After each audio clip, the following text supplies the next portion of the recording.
But even though safety regulations were eventually brought in to protect cast and crew, it hasn't stopped the countless injuries and deaths that have been happening on sets throughout the years and continue today. Many have involved plane and helicopter crashes or car accidents filmed during chase scenes, like during filming of The Hangover Part 2 in 2011, when stuntman Scott McLean was leaning out of a taxi window when a car being driven by another stuntman collided with the vehicle, leaving him with irreparable brain damage. The movie executives used some of the footage in the seconds before that accident in the movie's trailer. Stunt driver Joy Harris was killed when the motorbike she was riding on the set of Deadpool 2 in 2017 smashed through a glass window. Stuntman John Bernecker died on the set of The Walking Dead in 2017 after falling more than 20 feet from a balcony onto a concrete floor. Some of the injuries and deaths have been from sets collapsing or malfunctioning, like Harrison Ford, who ended up in hospital when a hydraulic door closed on his leg while filming Star Wars The Force Awakens, breaking a bone in his ankle. Isla Fisher nearly drowned during the filming of Now You See Me when her shackles got stuck in a grate in the Magic Act tank. And Michael J. Fox nearly died during a scene where he was strung up by his neck in Back to the Future. Sometimes it's when special effects explosions go wrong, of which several have injured action star Sylvester Stallone, who now has so many injuries from his decades-long career, we don't have enough time to go through them all. Luckily, none have killed him. And it's not just people who get hurt. Animals have also died on set, including as many as 27 goats, sheep, horses and chickens during the filming of The Hobbit in New Zealand, many due to being kept in overcrowded conditions.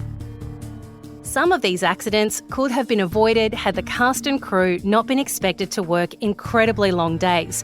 Reports from the set of Rust are similar to those experienced by many who've worked on movie and TV shoots in the past, both in Hollywood and here in Australia. As much as can be crammed into one day of shooting is the norm, and budgets play a huge role in how many hours they can spend getting the right shot. Just this year, a young Aussie working on the set of an international production in Sydney crashed his car on the way home from work after pulling unscheduled overtime that saw him finish well after midnight. Employers have been called out for cutting corners, rushing things through, ignoring safety standards when they can get more done, more film in the can. Matthew Diener is the Chief Executive Officer of Screen Producers Australia. Matthew, we're hearing stories of incredibly long days, a rush to get things done before the day or the money runs out. How common is that here in Australia?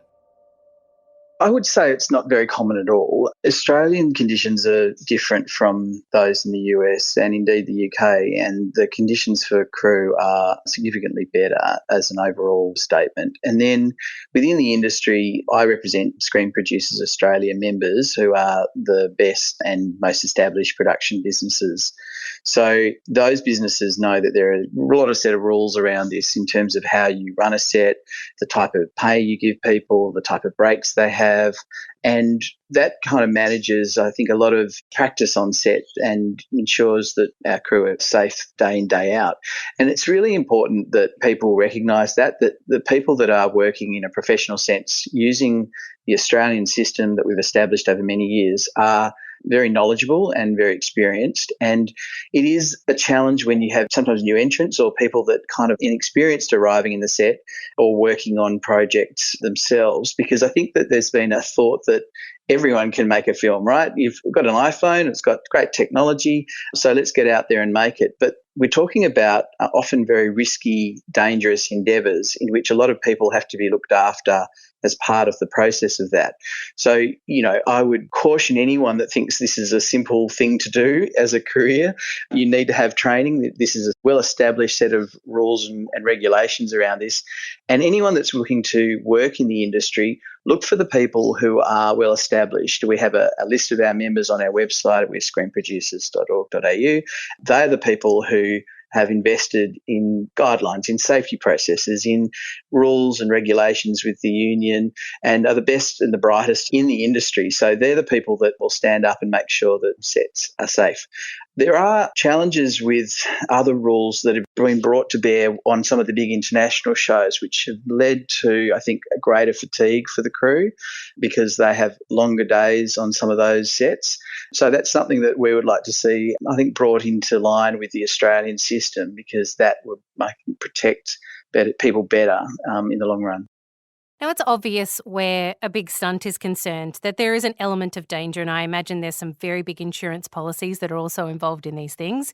But just looking at prop guns as an example, for starters, why do we even still use actual guns on movie sets? With the ways that we can manipulate things through CGI, why even still use a real gun? Since the unfortunate incident in the US, there's been a few people that have called for the banning of real guns.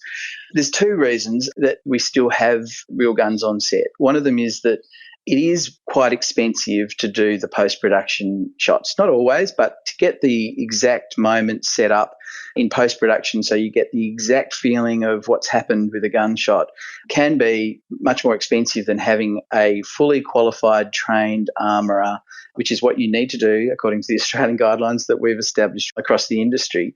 You need to have certain people to do the work involved. And when you have those people and they're properly professional, involved in the projects, everything is actually safe. What people use a real gun or a prop gun for, if you like, we're talking about guns that you never use live, real ammunition on sets. But the reason you use a real gun is it looks real, it creates a flash and the smoke and the kickback that people see as authentic when the gun is fired. So that is the reason why they still get used. But I think as the mood changes and maybe technology changes and perhaps becomes more efficient, you can see a day when maybe in the future this will be the case, that you don't need to have actual live firing of anything. And what we're talking about, to be really clear, is there's never a rule in Australia that allows you to fire live ammunition. You only fire blanks in Australia, and that's true really much around the world. You have very qualified people to do this job. The problem sometimes is that if people cut corners, or if they don't use qualified people, or if they use the blanks in the guns in the wrong way, they can still create a problem on set. But if we step back from it, generally speaking, we have on sets loads and loads of these sort of moments where they're dangerous but are well managed by people in our industry. So it's not an epidemic, if you like, of dangerous issues that have been playing out with guns. Indeed, they're used hundreds and hundreds of times safely across the year. But it is the case that if you get it wrong, there's such devastating consequences. So people really need to be boned up and never relax about any of these things as part of the process of doing a film. Can you explain to me a bit about what a blank is and how it's different from a live round? Do they look any different? What stops projectiles from coming out of the gun and still hurting people? A blank is actually a bullet, but it's removed the projectile from the top of the bullet effectively. So that's the cartridge, as it's called, the metal exercise that gets protruded out, and when it's fired is taken off the bullet.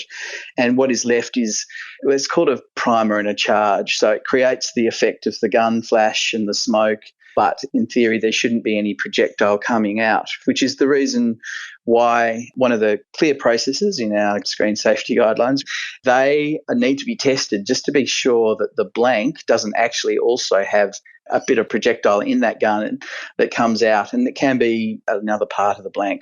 So that's the reason they're tested very carefully, and it's the reason that you don't also ever fire a blank at close range to people, just on the off chance that a bit of wadding or some other particle comes out of the gun. Do you think this incident will create change within the movie industry in the US? I think there's been a mood brewing there for a while that there hadn't been maybe the same protections for crew as exist in Australia for a while, in terms of the length of time that they were allowed to be on set without breaks, and the sort of payment modules that were there that Australians look after people around here.